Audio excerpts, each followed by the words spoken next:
Dr. Fred Hatfield is an impressive guy. He's a powerlifting champion, author, millionaire businessman with a beautiful wife. But he'll tell you his greatest accomplishment is killing his cancer, just in the nick of time.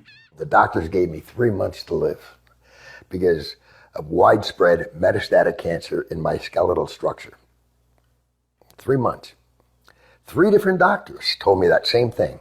It's a horrible, horrible feeling to have someone tell you that the person that you love only has 3 months to live and you're not going to be with him anymore. While Fred was preparing to die, he heard about an anti-cancer diet, also known as metabolic therapy. With nothing to lose, he gave it a try and was shocked when it actually worked. And the cancer was gone, completely. To this day, there's no trace of it, and it's been over a year. Although it wasn't easy, Fred stopped eating carbohydrates because carbohydrates turn into glucose inside your body. Cancer cells love glucose and need it so badly that if you stop giving it to them, they die. And it just absolutely amazes me that medical science is just now finding this out. Fred's recovery was not a surprise to Dr. Dominic D'Agostino. His team of scientists at the University of South Florida study metabolic therapy. When they removed carbohydrates from the diets of lab mice, the mice survived highly aggressive metastatic cancer, even better than when they were treated with chemotherapy. We have dramatically increased survival with metabolic therapy. So we think it's important to get this information out. And it's not just lab mice. He's also seen similar success in people, lots of them.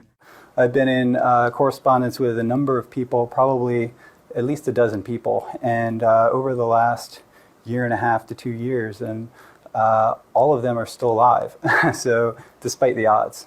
And so this is very encouraging. All cells, including cancer cells, are fueled by glucose. But if you deprive them of glucose, they switch to the alternate fuel ketone bodies, all except cancer cells.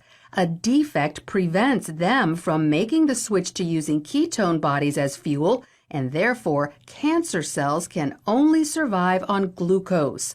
All other cells can use either glucose or ketone bodies. Your normal cells have the metabolic flexibility to adapt from using glucose to using ketone bodies.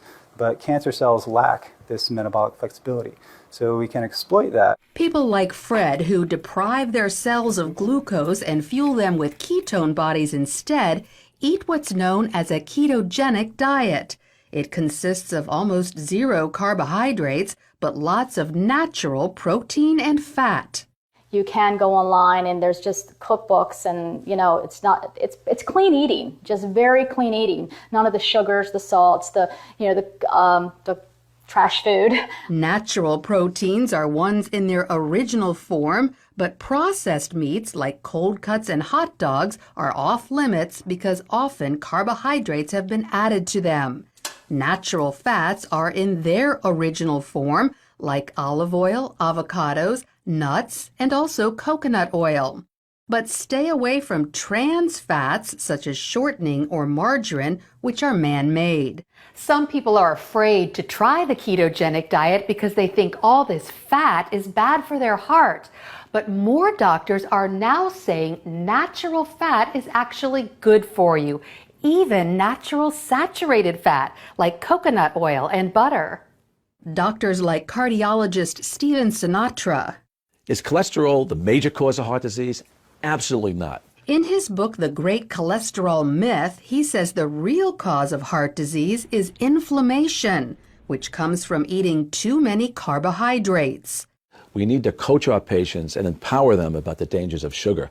Unfortunately, they're not hearing that. They're hearing the converse, the dangers of fat. Fat is healthy for you, as long as you avoid trans fats. So by cutting back on carbohydrates and eating natural fats and proteins, you could improve your heart health and even wipe out cancer.